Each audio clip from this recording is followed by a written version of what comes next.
გამარჯობა. ოდესმე დაფიქრებულ ხართ ინგლისურში to და enough, რამ ხელა თავსატეხს გვიჩენს ხოლმე? თითქოს მარტივი სიტყვებია, მაგრამ სულ გერევათ, არა?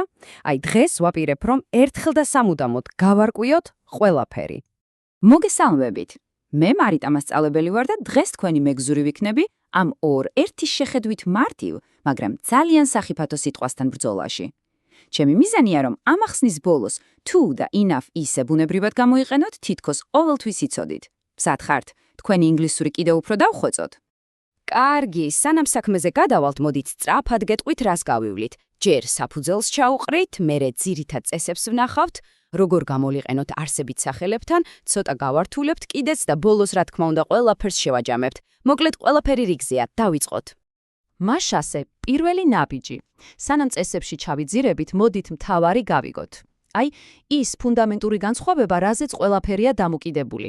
თუ ამას მიხვდებით, დამიჯერეთ ნახევარი საქმე უკვე გაკეთებულია. შეხედეთ, რა კარგად ჩანს აქ. მარცხნივ გვაქვს to. წარმოიდგინეთ, რომ ეს არის წითელი ალამი, რაღაც პრობლემა. როცა ამბობთ to, თქვენ ამბობთ, რომ რაღაც იმაზე მეტია, ვიდრე გინდათ. აი, მარჯვნივ კი enough. ეს უკვე მწვანე შუქია.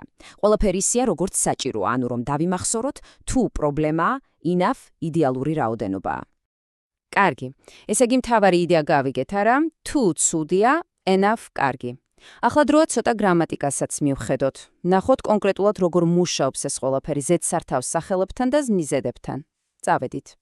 დავიწყოთ პირველი ძალიან მარტივი წესით. ფორმულა ასეთია. ვიღებთ სიტყვას to და პირდაპირ ვუმატებთ ზედსართავს სახელს ან მიზედას. სულ ესაა. ეს კომბინაცია დაიმახსოვრეთ ყოველთვის პრობლემაზე მიგვანიშნებს. მოდით ვნახოთ მაგალითი. He's too young to travel alone. ანუ ის ზედმეტად პატარაა. აქ მისი ასაკი დაბრკოლებაა, პრობლემაა, რის გამოც მარტო ვერ იმოგზაურებს. ხომ ხედავთ, too young პირდაპირ გვეუბნება, რომ რაღაც წესრიგში ვერ არის. კარგი, ახლა კი enough. და აქ ყურადღებით. ყველაზე მნიშვნელოვანი, რასაც უნდა დააკვირდეთ, არის სიტყვების თანმიმდევრობა.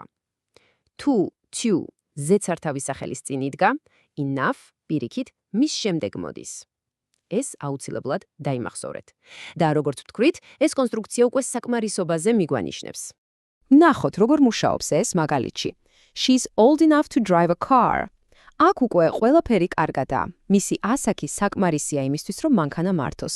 Old enough, ანუ პრობლემა არ არის პირიქით, მიზანი მიღწეულია. ხომ ხედავთ, რა მარტივია?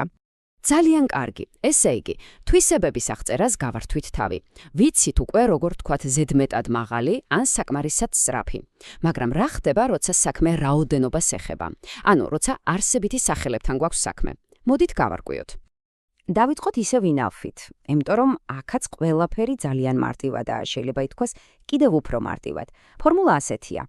enough plus არსებითი სახელი. всё, მორჩა.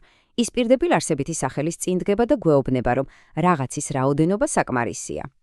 მაგალითად, he's got enough money to buy a car. Enough money, ანუ ფუნის საკმარისია. რამდენიც მანქანის საყიდად ჭირდება, იმდენი აქვს. მარტივი არა, პირდაპირ და ლოგიკურად. კარგი, მაგრამ რა ხდება to შემთხვევაში?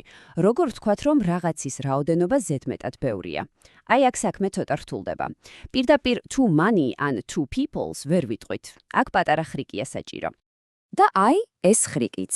იმისთვის, რომ to არსებითი სახელთან გამოვიყენოთ, ორი დამხმარე სიტყვა გვჭირდება. much და many. წესი ასეთია. თუ არსებითი სახელი უთლადია, მაგალითად შაქარი ან წყალი, ვიყენებთ too much-ს. თუ თლადია, მაგალითად ხალხი წიგნები, ვიყენებთ too many-ს. მოდით მაგალითებზე ვნახოთ, რომ კარგად დაგვამახსოვრდეს. There is too much sugar. შაქარს ვერ დავითვლით, ამიტომ too much. There are too many people. ადამიანებს ვითვლით, ამიტომ too many. ანუ ყველაფერი დამოკიდებულია იმაზე, არსებითი სახელი თვლადია თუ უთვლადია. სულ ეს არის საიდუმლო. კარგით, საფუძვლები უკვე ვიცით. მგონი მზად ვართ ცოტა უფრო რთულ კონსტრუქციებზეც გადავიდეთ. ახლა ვისწავლით, როგორ ვთქვათ, რომ რაღაც არ არის საკმარისი და როგორ დავაკონკრეტოთ, კონკრეტულად ვისთვის არის რაღაც ზედმეტი ან საკმარისი. ცოტა გავართულოთ, ხომ? დავიწყოთ უარყოფით. იმის სათქმელად, რომ რაღაც არ არის საკმარისი, ძალიან მარტივი ფორმულა გვაქვს. შეხედეთ. ვიწყებთ not-ით, მერე ვამატებთ ზედსართავ სახელს ან ზმნიზედას და ბოლოს ვამატებთ ჩვენს enough-ს. აი ასე მარტივად. აი მაგალითიც, she is not tall enough to become an actress. ანუ, ის არ არის საკმარისად მაღალი. ეს ფაქტობრივად იგივეა, რაც გვეთქვა she is too short, მაგრამ ხომ ხვდებით, not tall enough ბევრად უფრო რბილად და ზდრილობიანად ჟღერს. ეს კარგი ხრიკია, დაიმახსოვრეთ. ხოლო როცა საქმე არსებით სახელებს ეხება, უარყოფითი ფორმის შექმნა კიდევ უფრო მარტივია. აქ უბრალოდ ვამბობთ not enough და მერე ვამატებთ არსებით სახელს. არავით არის სიტყვების გადაადგილება და არაფერი, პირდაპირ და მარტივად. მაგალითად, ძალიან ხშირად გაიგონებთ I don't have enough time to finish the work. ანუ, არ მაქვს საკმარისი დრო. ალბათ ყველას გვითქვამს ეს ფრაზა, არა?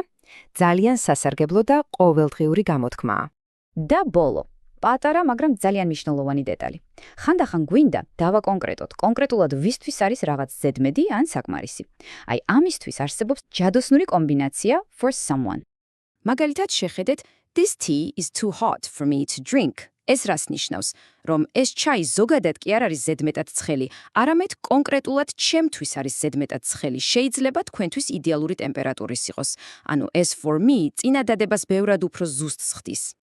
ძალიან კარგი მგონი ყველაფერს მოვედით, ახლა კი სანამ დაგემშვიდობებით მოდით ერთად, ძალიან სწრაფად გადავავლოთ თვალი მთავარ საკითხებს, რომ ყველაფერი კარგად დაგვილაგდეს თავში. ესე იგი, რა დავიმახსოვრეთ? პირველი, თუ არის პრობლემა, enough არის პოზიტივი. მეორე, სიტყვების თანმიმდევრობა. თუ მოდის ზედსართავი სახელის წინ, ხოლო enough მის შემდეგ.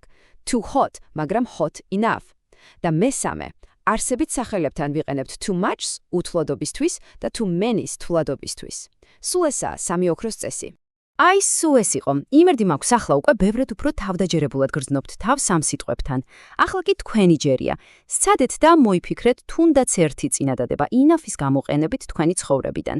ძალიან მაინტერესებს რა გამოგივათ. დიდი მადლობა ყურადღებისთვის.